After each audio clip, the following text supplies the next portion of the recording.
If anyone thinks that money is more valuable than life and gets a heart attack when his business is bad, he is a perfect fool, because he does not remember that his life is more valuable than the money he has created. So we have to remember the real values and real gifts of nature and the secondary values created by the human mind. No doubt secondary values are also valuable because human mind is valuable, but all of them depend upon our existence, and we can never think that we can depend upon any one of those values. Is there any sense in believing that our beard or hair can save us? Similarly, the things which have grown from us outside, for example, our money, our business, and our social affairs and social values, cannot save us. We have to maintain them, and they can never maintain us. Always this is the relationship. Unless we remember this relationship, we are not evolved enough to live as healthy beings.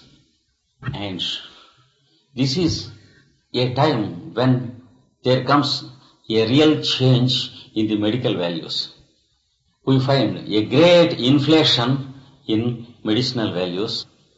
The number of medicines are being multiplied, and the number of methods of applying medicine are multiplied, and the number of diseases that kill soon are being multiplied more than the number of medicines. There is a race between the increasing number of medicines and the increasing number of diseases. And no one can deny that the number of diseases are being multiplied more speedily than the number of medicines we are discovering. So there is something wrong with our understanding. Fundamentally, there is something wrong in understanding about health and disease. Let us try to minimize the medicines we take and see what happens. Nothing happens except some suffering. But the suffering decreases day by day, and the resistance of our constitution increases day by day. This is the only inevitable result if we begin to minimize the number of medicines.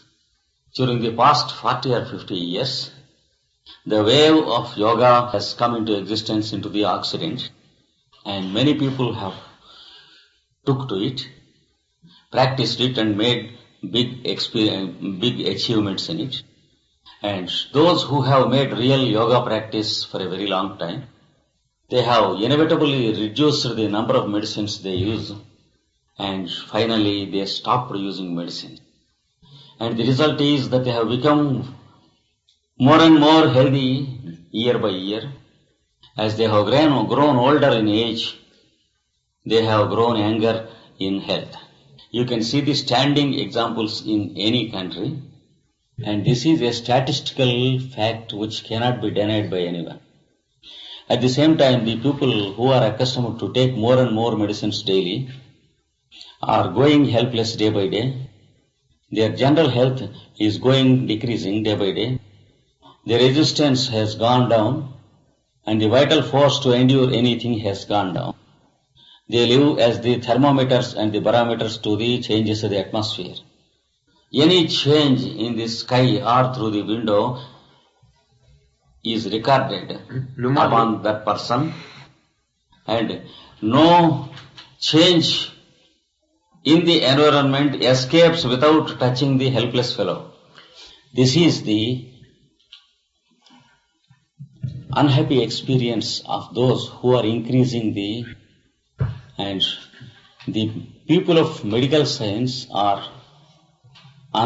encouraging this instead of discouraging people to take more medicines.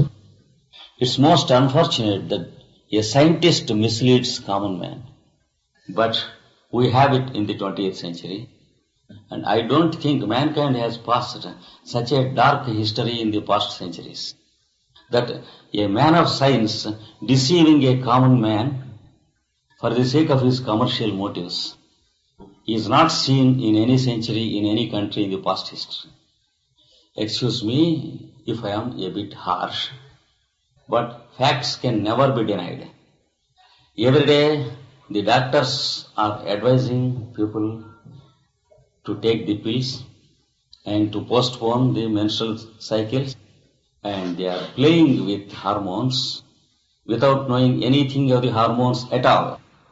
And the knowledge of hormones is still in its infant stage to mankind, but we play with hormones without knowing the results. In fact, the present mankind is not fit to use hormones for human health. Our knowledge is too little and our experience is too scanty, and it is too foolish to use hormones. These are the facts.